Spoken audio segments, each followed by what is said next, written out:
Coyote and the Grasshoppers, a Pomo legend, adapted and retold by Gloria Dominic, illustrated by Charles Reasoner.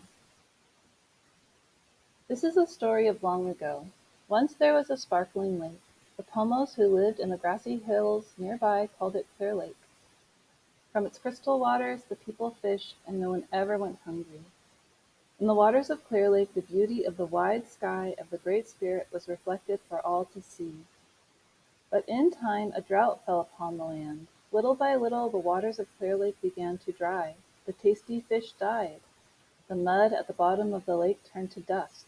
Deep cracks like the bare branches of trees appeared where once the glittering water had shone. The sun blazed day after day and the Pomos grew hot and thirsty. Children cried for a drop of water to drink and a bite to eat, but there was no water, and there were no fish to eat. Birds and other animals became scarce. Plants withered, and there was not a berry to be found. The Pomos gathered together. "What can we do to bring rain?" asked an elder. A wise old woman answered him, "We must ask the medicine men." The medicine men did all they could. They sang chants to bring water to land, but no rain came. The people gathered and danced for rain, but still none came. One day Coyote was roaming the dry land. As he searched for a bit of water to drink, he heard a sound. Bizz, bizz, bizz, bizz. Coyote looked up and could not believe his eyes. A large cloud was moving across the land. "What is this strange sight?" he wondered. As the clouds moved closer, Coyote saw it was a swarming mass of grasshoppers, too many to count.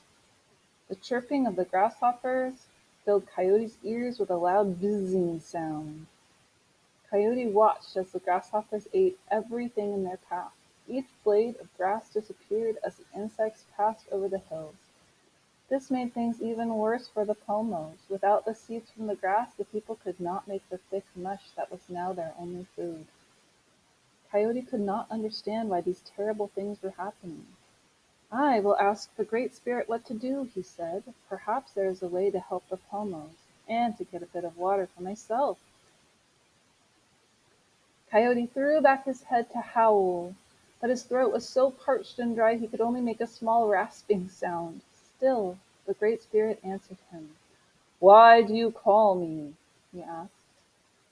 "Times are hard for the Pomos and for all creatures," said Coyote. "Our lakes are dry, our food is scarce, and now, to make things worse, ugly grasshoppers are eating everything in sight. We must bring water back to Clear Lake."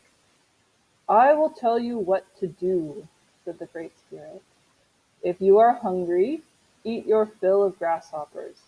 Then all else will follow." Coyote did not like this advice. "Eat grasshoppers?" he said. "They do not look very tasty." "All creatures are on earth for a reason," said the Great Spirit. "You will discover the reason for grasshoppers if you do as I say." Reluctantly, Coyote trotted off among the insects. "I hope Great Spirit is right," he grumbled. He quickly snapped his head back and forth among the grasshoppers, catching great mouthfuls of them. Gulp, gulp, down his throat they went. Although the grasshoppers jumped about and tickled his throat, Coyote had to admit that they were quite filling. He continued to run over the hills, gobbling as many of the insects as he could. Finally, Coyote couldn't eat another bite. He lay down on his back to rest. His stomach was swollen with the huge meal he'd just eaten. Then Coyote heard a noise. It was the Great Spirit. "Why have you stopped eating? There are still many grasshoppers left." "I am so full, there's no room for a single grasshopper," moaned Coyote. "Nonsense," said the Great Spirit. "Do you want to help the Pomos?" "Yes," said Coyote. "Then eat," answered the Great Spirit. Coyote pulled himself to his feet. Again he trotted off among the grasshoppers, eating all he could. The only way he could force another down his throat was to think of the hungry Pomo children. He knew fewer grasshoppers meant there would be more grass for the Pomo's mush. At last Coyote could eat no more. "Great Spirit," he called, "I've eaten all the grasshoppers, but I will burst if I eat the few that are left." Do not worry, said the Great Spirit. You have done well, but I have another task for you.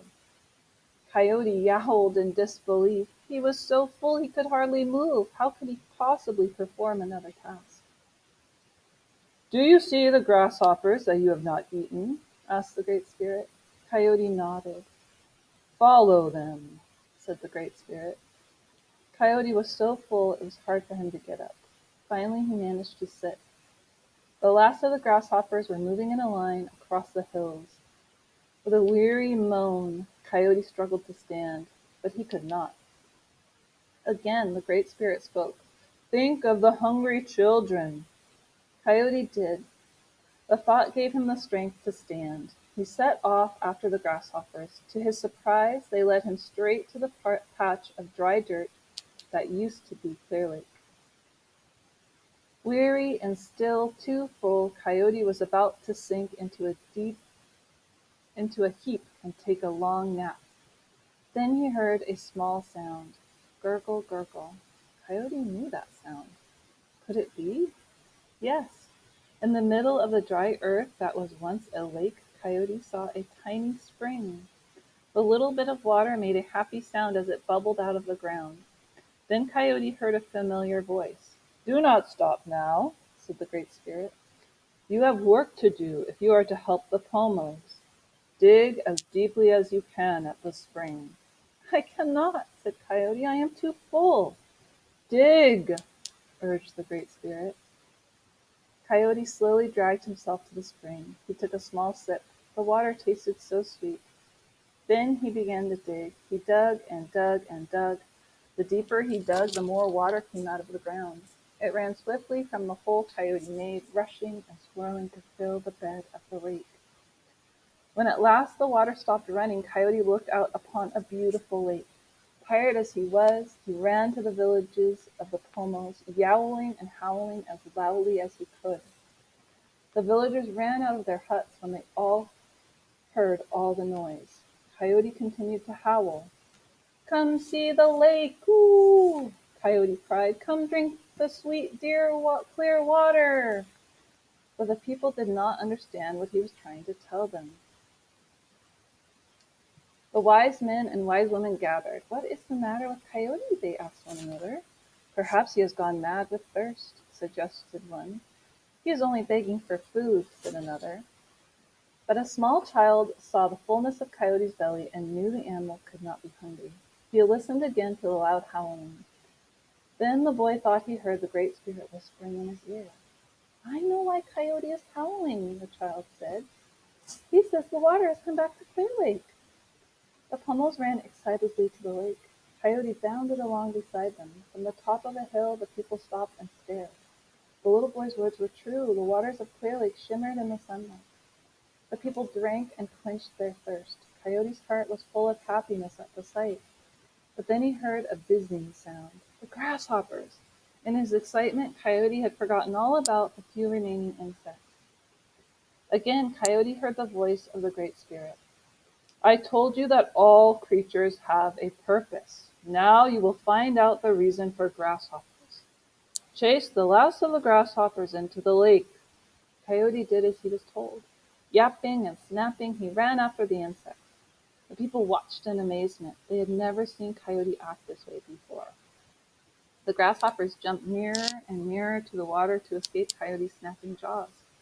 Then buzzing and buzzing, they hopped into Clear Lake. As they did, each grasshopper became a shining silvery fish. Away the fish swam, darting through the beautiful water. Now the people cheered. The fish are back in Clear Lake, they cried. We will not go hungry. Coyote let out a final happy howl. At last he understood the words of the Great Spirit. He also learned that a heart that is strong and unselfish can help others. To this day, the Pomos remember the time of the drought. They tell the story of how brave Coyote brought water and bountiful fish back to Clear Lake. That is why the Pomos love Coyote. The end.